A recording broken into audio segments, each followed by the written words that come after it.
اعوذ باللہ من الشیطان الرجیم بسم اللہ الرحمن الرحیم یا ایہا الناس انتم الفقراء الی اللہ واللہ هو الغنی الحمید۔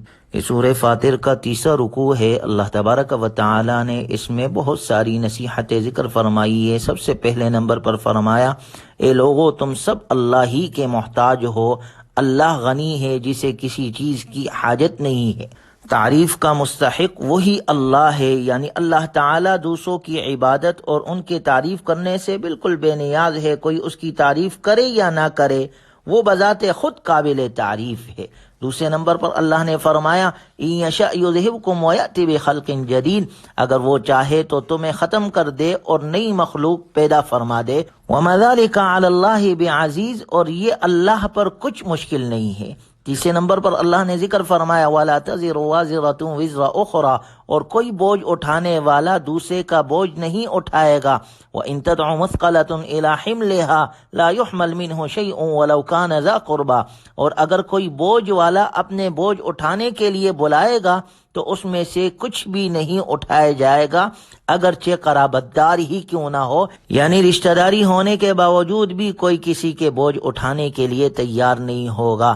چوتھے نمبر پر اللہ تبارک و تعالی نے ذکر فرمایا، انما تنذر الذین یخشون ربهم بالغیب واقاموا الصلاۃ، آپ انہی لوگوں کو ڈراتے رہیں جو اپنے رب سے ڈرتے ہیں اور نماز قائم کرتے ہیں، یعنی جو اہل ایمان ہے، جن کے دلوں میں اللہ کا ڈر ہے اور جو نماز میں لگے رہتے ہیں۔ پانچویں نمبر پر اللہ نے فرمایا، وَمَن تَزَكَّىٰ فَإِنَّمَا يَتَزَكَّىٰ لِنَفْسِهِ، اور جو شخص پاکیزہ بنتا ہے تو وہ اپنے جان کے لیے پاکیزگی اختیار کرتا ہے۔ پاکیزہ ہونا، گناہوں سے بچ کر رہنا، ظاہری باطنی عیوب سے محفوظ رہنا، اس میں کوئی شخص کسی پر احسان نہ کرے۔ جو شخص پاکیزہ ہوگا وہ اپنی ہی جان کے لیے پاکیزگی اختیار کرے گا، یعنی اس کا صلہ پائے گا، اور سب کو اللہ تعالیٰ کی طرف پہنچنا ہے اور ہر ایک کو اس کے عمل کا بدلہ ملنا ہے۔ چھٹے نمبر پر اللہ نے ذکر فرمایا، وَمَا يَسْتَوِي الْأَعْمَى وَالْبَصِيرُ، اور نابینا اور دیکھنے والا برابر نہیں ہے۔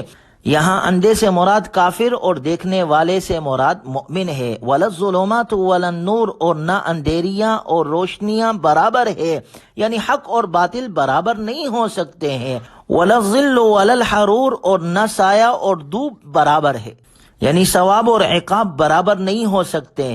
وَمَا يَسْتَوِي الْأَحْيَاءُ وَلَا الْأَمْوَاتُ، اور نہ زندہ اور مردہ برابر ہے۔ زندوں سے اہل ایمان اور مردوں سے کافر مراد ہے۔ اہل ایمان جنت میں اور اہل کافر دوزخ میں ہوں گے۔ ساتویں نمبر پر اللہ کا ارشاد ہے، اِنَّا أَرْسَلْنَاكَ بِالْحَقِّ بَشِيرًا وَنَذِيرًا، بے شک ہم نے آپ علیہ السلام کو حق کے ساتھ بھیجا ہے، بشیر اور نذیر بنا کر۔ اللہ تعالیٰ کا یہ قانون ہے کہ بستیوں میں پیغمبر بھیجے جو حق پہنچانے والے ہوتے تھے، وہ خوب اچھی طرح واضح طور پر حق اور ناحق بتا دیتے تھے، توحید کی دعوت دیتے تھے اور شرک سے روکتے تھے۔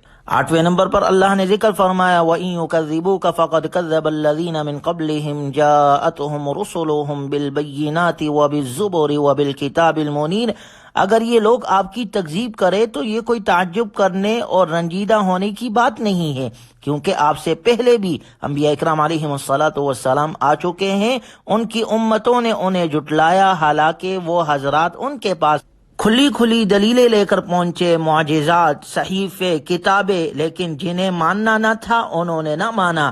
اگر یہ لوگ آپ پر ایمان نہیں لاتے تو کوئی تعجب کی بات نہیں ہے۔ رکوع کے آخری آیت میں اللہ نے ذکر فرمایا، ثم اخذت الذین کفروا فکیف کان نکیر، پھر میں نے ان لوگوں کو پکڑ لیا جنہوں نے کفر کیا، سو میرا عذاب کیسا ہوا۔ اس سے قیامت تک کے آنے والے انسانوں کو متنبہ کیا گیا ہے کہ پہلے امتوں پر تکذیب کی وجہ سے عذاب آتا رہا، یہ عذاب عبرتناک تھا، لہٰذا ان سے عبرت حاصل کرو اور اپنے آپ کو اللہ کے نافرمانی سے بچاؤ۔ اگلے رکوع میں اللہ تبارک و تعالی کا ارشاد ہے، أَلَمْ تَرَ أَنَّ اللَّهَ أَنزَلَ مِنَ السَّمَاءِ مَاءً فَأَخْرَجْنَا بِهِ ثَمَرَاتٍ مُخْتَلِفًا أَلْوَانُهَا، کیا تم نے نہیں دیکھا اللہ نے آسمان سے پانی اتارا، پھر ہم نے اس پانی کے ذریعے سے رنگ برنگ کے پھل اگائے، اور پہاڑوں میں بھی ایسے ٹکڑے ہیں جو رنگ برنگ کے سفید اور سرخ ہے اور کالے سیاہ بھی۔ وَمِنَ النَّاسِ وَالدَّوَابِّ وَالْأَنْعَامِ مُخْتَلِفًا أَلْوَانُهُ كَذَلِكَ، اور انسانوں اور جانوروں اور چوپایوں میں بھی ایسے ہیں جن کے رنگ مختلف ہے۔ انما یخشی اللہ من عبادہ العلماء، اللہ سے اس کے بندوں میں سے وہی ڈرتے ہیں جو علم رکھنے والے ہیں۔ کائنات کے ان عجیب و غریب مخلوقات کو دیکھ کر اور ان سے اللہ کی قدرت کاملہ اور اس کی توحید پر استدلال کر کے ان کے دل میں اللہ کی خشیت پیدا ہوتی ہے، جن کو اللہ تعالی کی عظمت کا علم اور اس کی سمجھ ہے۔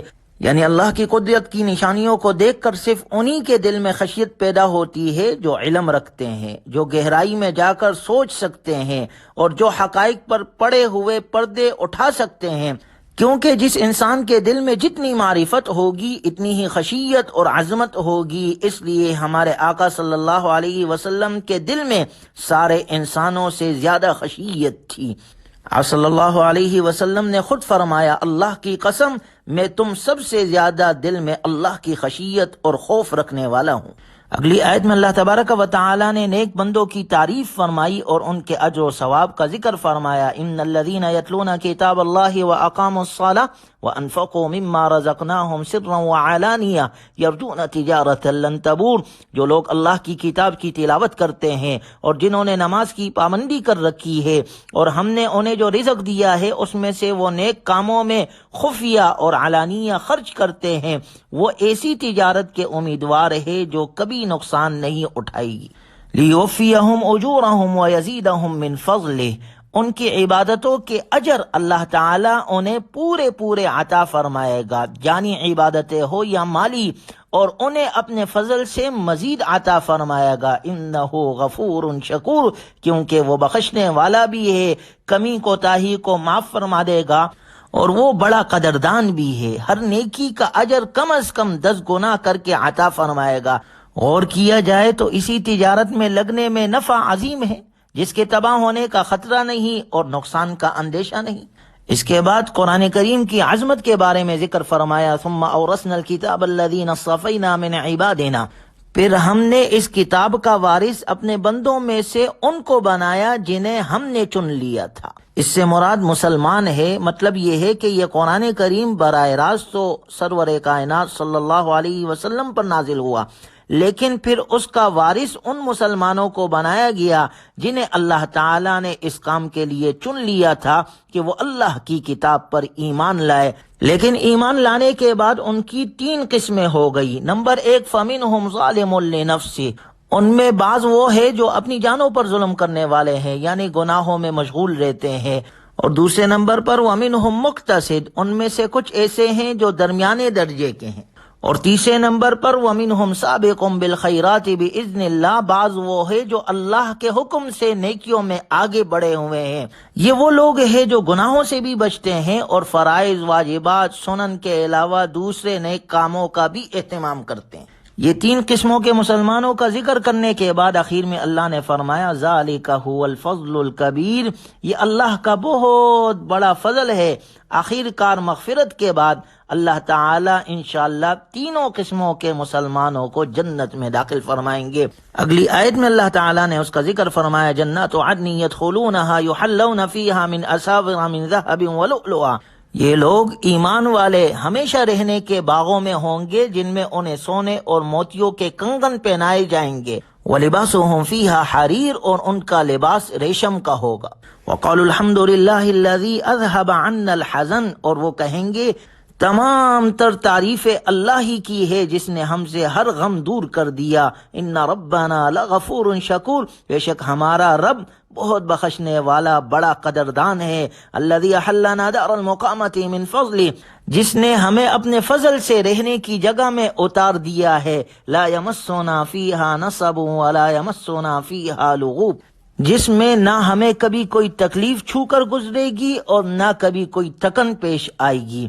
والذین کفروا لهم نار جہنم، اور جن لوگوں نے کفر کیا ان کے لیے دوزخ کی آگ ہے، لا یقضى علیہم فیموتوا ولا یخفف عنہم من عذابها، نہ ان کی قضا آئے گی یعنی وہ مر جائیں اور نہ ان سے ان کا عذاب ہلکا کیا جائے گا۔ کذالک نجزی کل کفور، ہر کافر کو اللہ کا ارشاد ہے ہم ایسی ہی سزا دیا کرتے ہیں۔ وَهُمْ يَسْتَرِخُونَ فِيهَا، وہ اس دوزخ میں چیخ و پکار مچائیں گے، ربنا اخرجنا نعمل صالحا غیر الذی کننا نعمل، اے ہمارے رب ہمیں باہر نکال دے تاکہ ہم جو کام پہلے کیا کرتے تھے انہیں چھوڑ کر نیک عمل کرے۔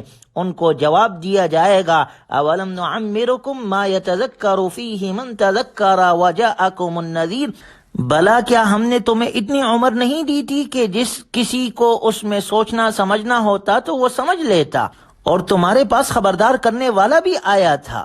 انسان کو اوسطاً اتنی عمر دی جاتی ہے کہ وہ اس میں اتنے مختلف مراحل سے گزرتا ہے کہ اگر وہ واقعی حق تک پہنچنا چاہے تو پہنچ سکتا ہے، اور اس کے ساتھ ساتھ اللہ تعالیٰ کی طرف سے خبردار کرنے والے بھی اس عمر کے دوران آتے رہتے ہیں۔ خبردار کرنے والوں سے مراد انبیاء اکرام علیہم الصلاۃ والسلام ہے، اور اس امت کے لیے آپ علیہ الصلاۃ والسلام ہے، اور آپ کے بعد آپ کے صحابہ اکرام رضی اللہ عنہم اجمعین ہے، اور ان کے بعد ہر دور میں علماء اور صلحاء ہے۔ یہ فریضہ انجام دیتے رہے ہیں اور دیتے رہیں گے قیامت تک، لیکن اس کے باوجود بھی جو ایمان نہ لائے تو آخرت میں اس کے لیے عذاب ہوگا۔ اللہ کا ارشاد ہے فذوقوا فما للظالمین من نصیر، اب مزہ چکھو کیونکہ کوئی نہیں ہے جو ایسے ظالموں کا مددگار بنے۔ ان اللہ عالم غیب السماوات والارض، بے شک اللہ آسمانوں اور زمین کی پوشیدہ چیزوں کا علم رکھتا ہے۔ انہ علیم بذات الصدور، بے شک وہ اللہ سینوں میں چھپی ہوئی باتوں کو خوب جانتا ہے، اور دنیا کے اندر بھی ایسے نافرمانوں کو اللہ سزا دے سکتا ہے، لیکن اللہ کا قانون ہے۔ سورت کے آخری آیت میں اللہ نے ذکر کیا وَلَوْ يُؤَاخِذُ اللَّهُ النَّاسَ بِمَا كَسَبُوا مَا تَرَكَ عَلَى ظَهْرِهَا مِن دَابَّةٍ وَلَكِنْ يُؤَخِّرُهُمْ إِلَى أَجَلٍ مُّسَمًّى، اگر اللہ تعالیٰ لوگوں کے اعمال کی وجہ سے ان کا مواخذہ فرمائے تو زمین کی پشت پر کسی ایک چلنے پھرنے والے کو بھی نہ چھوڑے، وَلَكِنْ يُؤَخِّرُهُمْ إِلَى أَجَلٍ مُّسَمًّى، لیکن وہ ایک معین مدت تک کے لیے ان کو مہلت دے رہا ہے۔ لوگوں کو دنیا میں مہلت دی جا رہی ہے، لیکن فَإِذَا جَاءَ أَجَلُهُمْ، پھر جب ان کا مقررہ وقت آ جائے گا، فَإِنَّ اللَّهَ كَانَ بِعِبَادِهِ بَصِيرًا، تو اللہ اپنے بندوں کو خود دیکھ لے گا۔ یعنی جب وہ وقت آ جائے گا تو پھر کامل نظام عدل حرکت میں آ جائے گا، اور ہر ایک کے ساتھ انصاف کا فیصلہ کیا جائے گا۔ اللہ تعالی ہمیں قرآنی تعلیمات پر عمل کی توفیق نصیب فرمائے۔ الحمدللہ آج ہماری سورہ فاطر مکمل ہو گئی۔ اللہ تعالی خیر کے ساتھ پورا قرآن کریم مکمل فرمائے اور ہمیں قرآنی تعلیمات پر عمل کی توفیق نصیب فرمائے۔ وآخر دعوانا ان الحمدللہ رب العالمین۔